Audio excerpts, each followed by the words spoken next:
particularly ng Office of the Ombudsman. Dahil kung maalala natin, they gave several pronouncements, I think several weeks ago, no, that yung warrant of arrest at saka yung mga kaso isasampa dito kay Senator Joel Villanueva, Senator Jesus Cordero. I think they gave only 2 weeks during that time. So it will be interesting right now kung ito bang mga kaso na to ay itutuloy pa despite and in spite of the fact na umalib na nga sila sa bagong mayorya. So, kasi kung gano'n, kung halimbawa hindi itutuloy na itong mga kaso na to, hindi maliwanag na nagkaroon lamang ng palitan at na-weaponize na naman yung ating judicial process parang bigyang pagpapahalaga itong paglipat nitong mga senators na to. Para pag-usapan ang mga kaganapan sa Senado, makakasama natin ang political analyst na si Professor Froilan Calilong. Prof, magandang gabi. Admar at MJ po inyong makakasama. Good evening, sir. Yes, good evening, Admar. Good evening, MJ. Good evening din po sa lahat ng ating mga taga-subaybay. Thank you po. Thank you for having me again. Opo. Ano po ang masasabi niyo po dito kung babasahin niyo po yung mga komento na didismaya yung ating mga kababayan dahil nga sa walang paninindigan sa ilan nating mga senador? Oo nga po, no? Lumalabas, mas matindi po talaga yung panggigipit at mas matindi po yung pressure, no? Particularly ng Malacanang.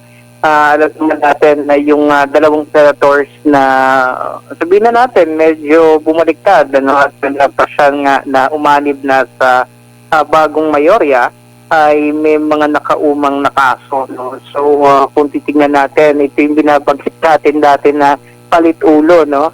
Ika nga na okay, sweldo kayo sa kaso or medyo they will go easy on your cases pero you need to jump ships. Ika nga, and yun nga nangyari. So, it will be interesting actually kung paano to ihulmahin din, particularly ng Office of the Ombudsman. Dahil kung maalala natin, they gave several pronouncements, I think several weeks ago, no, that yung warrant of arrest at saka yung mga kaso isasampa dito kay Senator Joel Villanueva, Senator Jesus Cordero. I think they gave only 2 weeks during that time. So it will be interesting right now kung ito bang mga kaso na to ay itutuloy pa despite and in spite of the fact na umalib na nga sila sa bagong mayorya. So kasi kung gano'n, kung halimbawa hindi itutuloy na itong mga kaso na to, hindi maliwanag na nagkaroon lamang ng palitan at na-weaponize na naman yung ating judicial process parang bigyang pagpapahalaga itong paglipat nitong mga senators na to. So at the end of the day, syempre talo na naman ng hustisya, talo na naman ang taong bayan at nagwagi na naman yung nandoon sa Malacanang. No? So that's exactly what we're seeing at the moment. Opo, ano naman po yung nakikita ninyo sa epekto nito sa political career ng mga senador na nakita ng taong bayan na talagang mahina ang paninindigan? Well, basically, no, especially if we're looking at the Duterte bloc, no, the Duterte side, talagang masasabi ko blacklisted na itong mga to, no, malabo na sila ay susuportahan ng mga kaalyado ng mga Duterte, primarily because yun nga, kawalan ng paninindigan.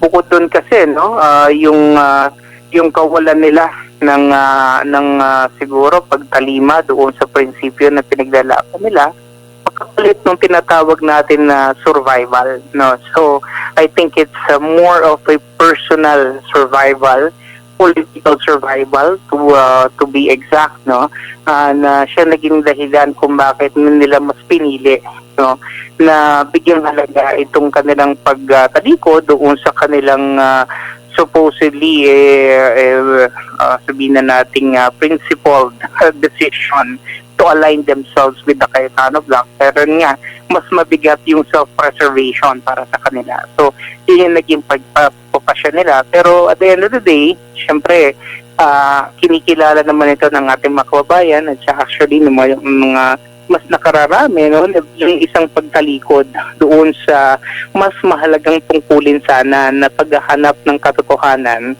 particularly dito nga sa flood control scandal at sa napakaraming katiwalian na ginagawa nitong pamahalaan ni BBM.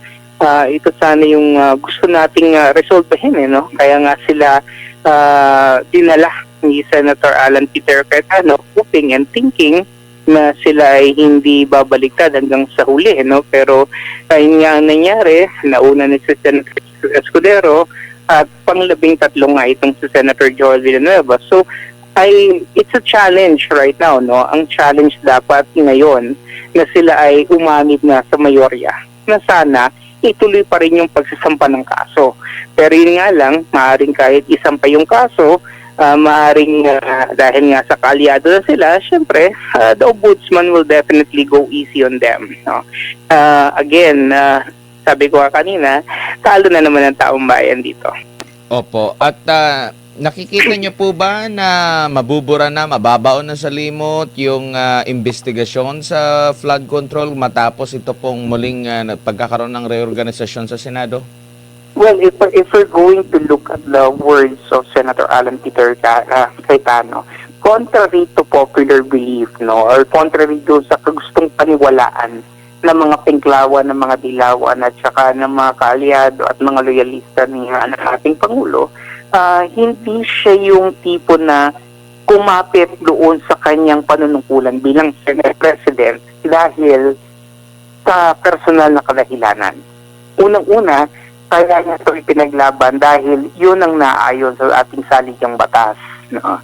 Na 13 dapat. Kaya nga nung nakakuha na sila ng 13, he willingly vindicated the position. In short, he just want to put the Senate by the rules. Unlike itong bloke ni Tito Soto, ni Sherwin Gatchalian, at saka mga tulpo, na kaya nila talagang i-bend yung law, no, para sa kanilang personal conveniences, no. So what I'm saying is that at least Senator Alan Peter Cayetano would leave the Senate presidency with his held up high dahil tinupad niya yung kanyang tungkulin at tinupad niya yung kanyang pangako sa BBTO, sa Senate presidency, at sa pakikipaglaban dito once magkaroon sila ng maliwanag na numero. And when it became clear that Senator Joel Villanueva will eventually, and he did, join the Gatchalian bloc, nagbitiw si Senator Peter Cayetano. So, up to the last minute, makikita natin yung prinsipyo at saka yung pagkilala doon sa tinatadhana ng saligang batas. I mean, that is a true mark of a senator, contrary to what other people are saying na kapit ko siya sa posisyon kahit na ayaw sa kanya. So, it's not true, no?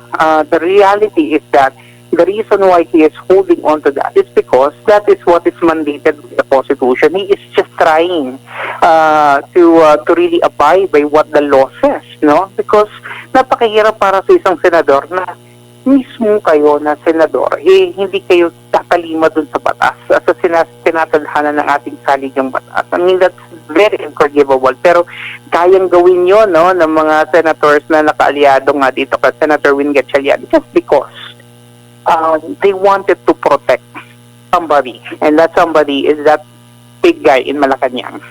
Opo. So simple as that.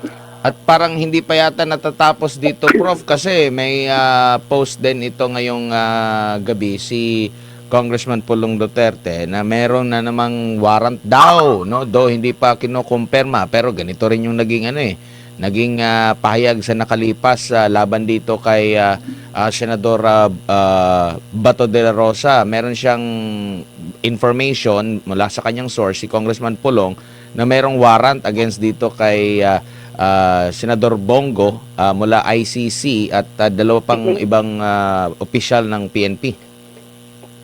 Well, actually, no, to be honest, ngayon na natapos na itong Senate standoff, I think what is important for them right now is to put their sights on the impeachment. And syempre, yung naunsyami nilang programa, yung naunsyami nilang agenda, which is really to ensure that the Vice President will be impeached, ipagpapatuloy na nila. So definitely, itong mga pag-aresto na to either kay Senator Bongo or kay Senator Dante Marcoleta, is actually being done within the context of trying to weaken the supporters or the alliance or the coalition behind the vice president. So in the hopes, that they will get 16, which is the number needed to actually impeach the vice president. So I think they're going to do everything they could, para talaga puwasan yung mga Duterte allies para nga mas maisulong nila, or mas magkaroon ng mas maganda-gandang laban yung kanilang hangarin niya na mapa-impeach itong ating ikalawang Pangulo. So I fully understand and I know where they are coming from basically. And ito nagiging maliwanag na nga lahat dahil tapos na itong Senate standoff basically. So balik na naman tayo doon sa panibagong naratibo na naman, which is of course the impeachment.